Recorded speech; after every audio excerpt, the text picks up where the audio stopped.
Great show, everybody. What should we call this one? What's the... Showbot.tv.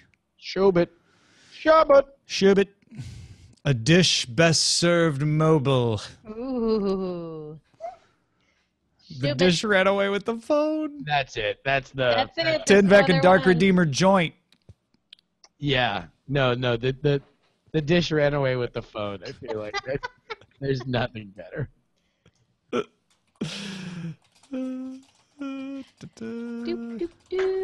Good team effort. Although Dish Best Served Mobile has a special place in my heart. Apple angers BioCow instead of Jury. Yeah, I guess BioCow got an Apple Watch and it didn't work. Crap! Watch and it didn't work after waiting for it. I would certainly want to crush somebody's skull. So I understand BioCow's frustration. Less Facebook is more. Who watches the Apple Watches in stores? Good that we got that trope in there. Mm-hmm. Very important to me. And then, of course, Xiaomi. The wearables.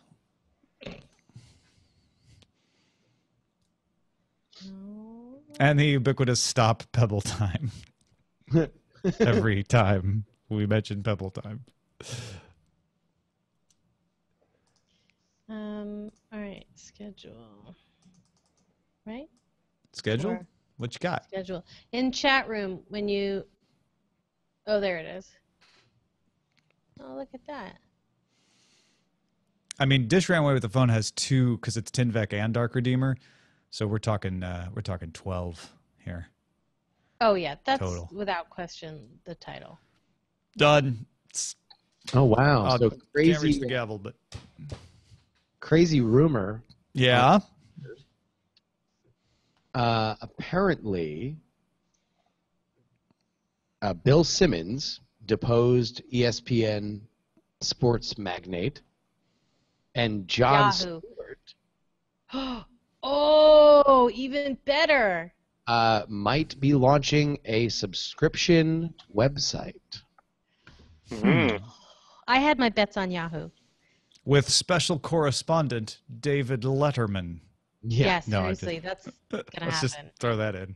Why not? Senior European correspondent David Letterman. Oh, that is so smart.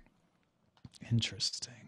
I wondered if they were going to go independent because I think Bill Simmons has had enough of corporate America. I think he'll probably still wind up at TNT to do like basketball commentary. I think he'll probably have some element of like pregame stuff. Yeah. Either that or I could very much see TNT getting into or NBA TV or something like that getting into the business of giving him his own talk show / interview series / something like that. Yeah. But that they do share an agent, Bill Simmons and Jon Stewart. So it's not. And that agent's excited. pop culture obsessive Bill Simmons, I think, needs to feed that side of him. And Jon Stewart is the perfect person to do that with. Well, count me in as one subscriber. I'm in. Yeah. How much will you pay? That's I don't a good usually question. like a paywall on a thing. But I think Jon Stewart will insist that it be very affordable. And if he doesn't, then he has lost touch with his people. how much is affordable? That's what I'm always curious. $1 a month. If that amount sounds familiar. It does. That's like, well, if they do it daily, that's like 5 cents a show, Jenny. I know. What How could you possibly market. survive on 5 cents a show? I don't know. Ridiculous. Yeah, I would, and I know my husband would, so that's 2 subscribers. And if Letterman were there, then you've got Scott, so that's 3, and you would probably do it for Letterman, that's 4. So 4 subscribers at $1 a month, I think that's a commercially viable option. I don't think that a site like this would do anything less than 5. Yeah, you're probably right. 5 would be low. Well, I mean, because to me, everything hinges on Netflix at $7.99. or 8. Well, side note, it's really interesting. I was having a go around with Jackie Hearn on Twitter about Showtime, and she's like, "How is it worth $10.99?" And I was trying to explain, like, "Well, you pay more for it on cable." She's like, "Yeah, but I'm comparing it to Netflix," and it's a great point. Like, all of a sudden, it's not like pay $12 to add Showtime to your cable bill. It's pay $11 for this service that you have alongside Netflix and Hulu, which are much cheaper. But I also kind of feel like the idea with HBO Now and the new Showtime vertical is like, well, we kind of understand that you're probably going to cancel it when your favorite show's not on, you know, because our worth to you is totally in original content and not in movie library. You know, there's a million different ways to get movie library, and if you know you really, really, really want to see a movie that's not available on your Netflix and it's not available for free somewhere, and you don't just download it, then you'll probably just wind up buying it from the 50,000 places that will sell you that movie in very DRM-friendly fashion, right? Okay. So I think they kind of have to do it because I think they build into the idea that these are seasonal subscriptions, that we are making it friendlier and easier for people to do that. Right, because you don't have to sign a contract. You can pay for 1 month and then quit. Exactly.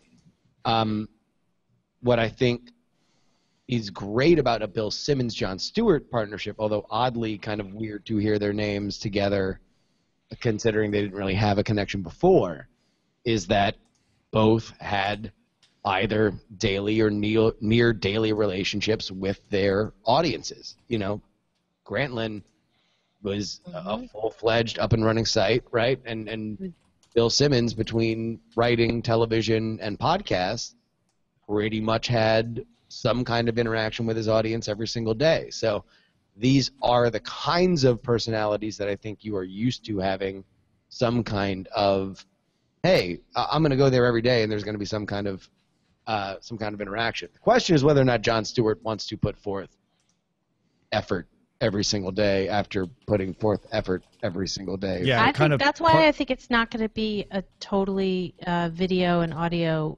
It will have video and audio elements. I think it's going to be writing. I think it's going to be Grantland, the free version. Not free as in money, but Grantland, the free from corporate influence version. Because when you start the thing that you love, my family's been following Bill Simmons since he was just writing on page 2 of ESPN about the Boston Red Sox. So, like, we've been following that guy a long time. We've been following Stewart a long time, and they want to have their own universe. That's all they want. And I mean, maybe because it's Stewart, it'll be backed by... They also want money.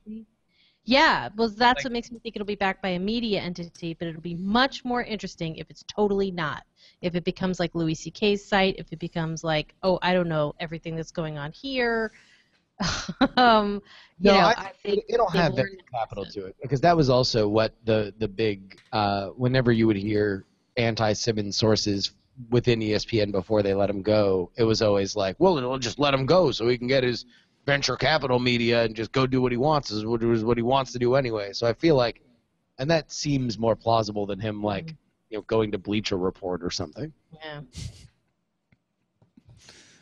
What, he's not going to start a Vox blog? Vox wouldn't. I mean, I guess, but that's also Vox is you know, venture capital based, right? Well, yeah, bunch of investors, yeah, totally. It's true. They own Recode now, or yeah. But who pays for Vox? I don't understand. Comcast. Where did that? Really? Mm-hmm. They're one of the investors. The only reason I know that is I regularly read stories about Comcast on Vox and Recode, both, and they're like, Comcast, NBC Universal is an investor in this site.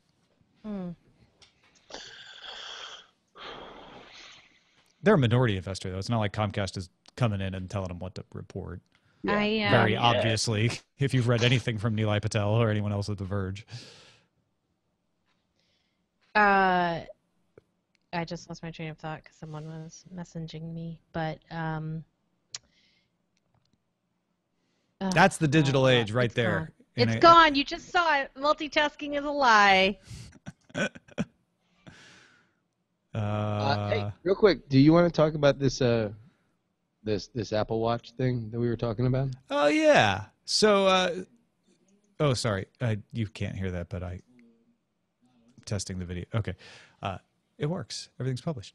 Yeah. Hey. So in Slack before the show, Justin was saying he was hearing us talking about the Apple Watch, and you thought that the sort of description of the Apple Watch's value as relative to your use of notifications was pretty apt.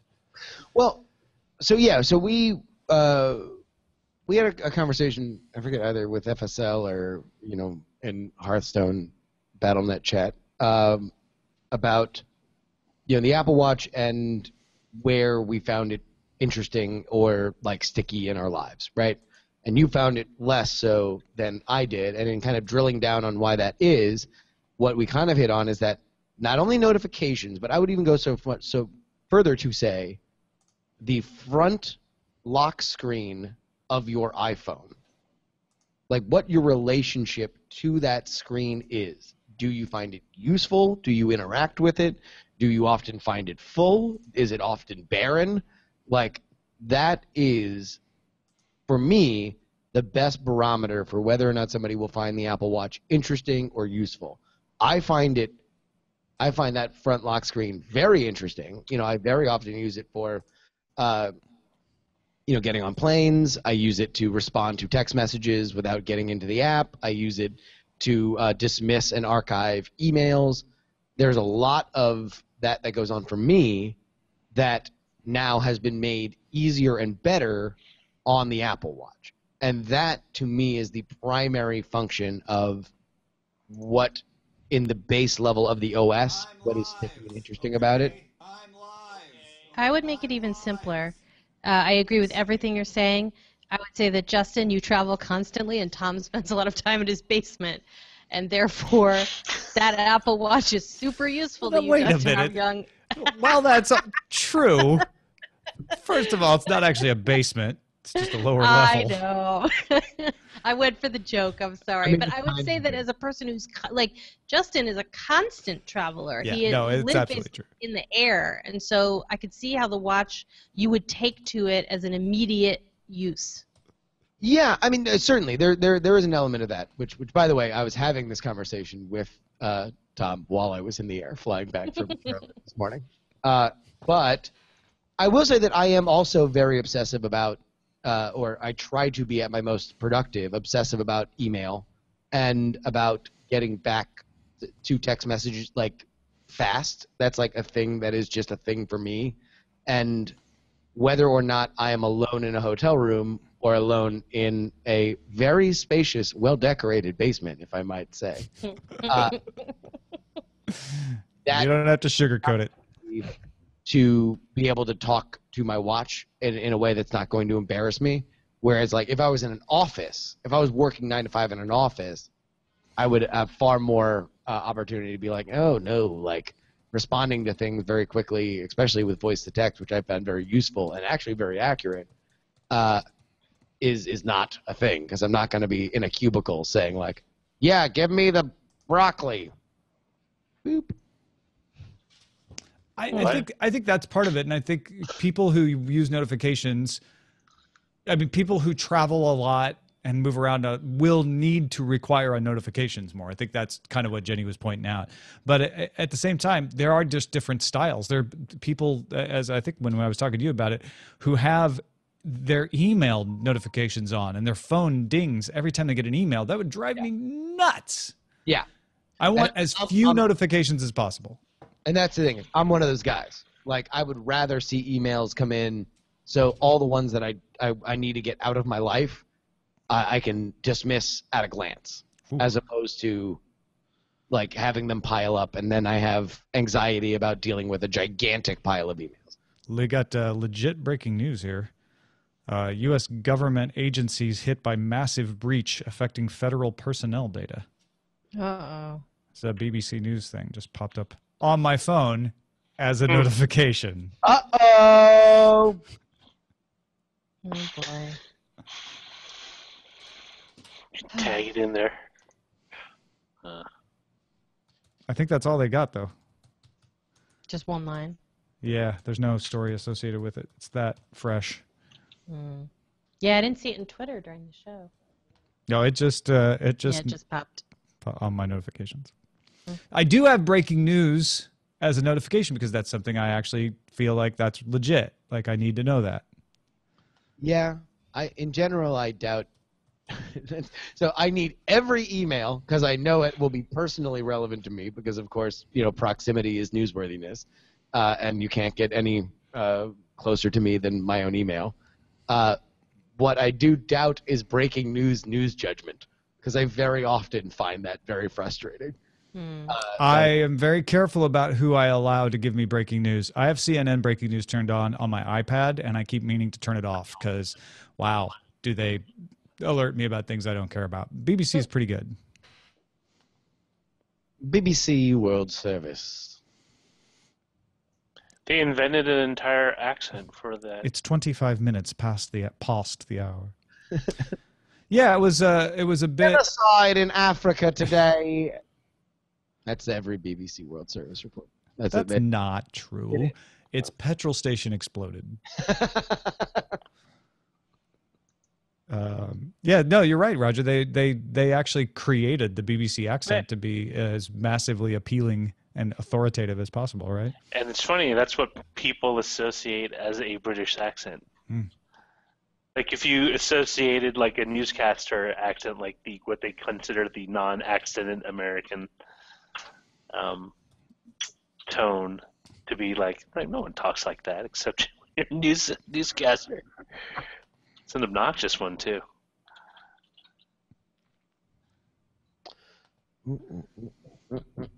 All right. I actually wonder sometimes if the lack of notifications in my life changes my perspective on things. I was actually thinking of this more particularly with Facebook and browser problems, because when I don't keep Facebook open, but when I do launch it, it tends to go really slow.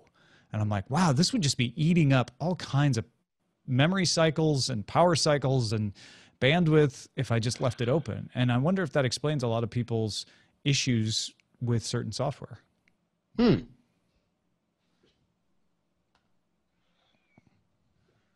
don't know. The one you gave me is currently out of battery because I can't find the charger. Wait, what did you do with the charger? No, it's in my backpack. It's been like a tough week. So like I haven't been able to It's not that you can't find it. It's just no, that I know where it is. I just have never been in one spot long enough to charge now it. there's the thing, right? Apple Watch needs to be a routine charging situation. When I was wearing it, I had the charger by the bedside table. At night, I'd take it off, put it there, charge it up. In the morning, I'd put it back on. And that worked for me. But what Jennie has found is because she uses more notifications, she uses it more, that's not enough. It won't get her through the day. And so she has to carry the charger with her. And then that breaks the whole cycle. Yeah. And also, it's not even that the phone gets low, right? So the watch gets low. It gets to about 20% by the end of the day. And I had an interesting Twitter exchange with a bunch of our peoples floating around on Twitters. And my phone really does seem to get sapped pretty quickly by Bluetooth, the Bluetooth connection to the watch, more so than others have experienced in our entirely non-scientific sample. And I think that's because I just use the phone so heavily and I haven't yet found the tipping point of use to transfer that battery drain onto the phone, right? I'm still using the phone more than I would use the watch. And so the combination of the Bluetooth tether and the use of the phone is too much for one day's charge. So say we all. So say we all. I am out of the post.